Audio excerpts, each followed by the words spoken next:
See, I've been with Toby's new truck since we started it. And it was just a pile of tubing on the floor. Really? That's how it starts? Yep. So tell me how involved. Obviously, Toby's bought a new, now I'm going to stuff this up, TSCO? Yep. we mentioned this beforehand, but new TSCO truck that's coming in for Finke this year. Correct. Tell me how that project starts. What goes on when you're building one of these? Well, it takes... There's quite a few different vendors that offer different trophy trucks, and of course you could hand build one if you wanted to. But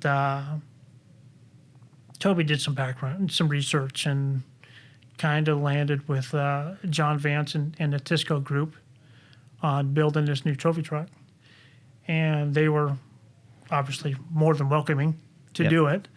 So we started on that, and Toby's truck specifically is an Australian spec truck. So it's slightly smaller version of what we would classify as a trophy truck over there.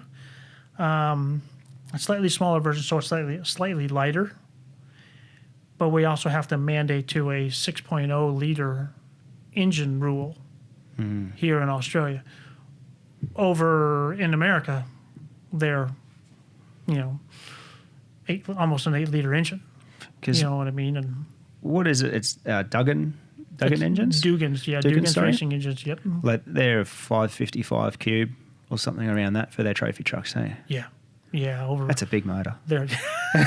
They're monsters, and they're 1,100 horsepower, 1,200 horsepower, and the new thing just over the last 3 years, all-wheel drive trophy trucks have come into play, and that's a whole nother evolution. Yeah. Now you've got 2 drive systems you're trying to work with, and you need twice the amount of power to run the 2 driving systems. You know what I mean? 100%. Yeah. So, but we started on this new TSCO trophy truck for Toby, and there was tons of vendors that had wanted to come aboard and represent their product on it, and it started out pretty good.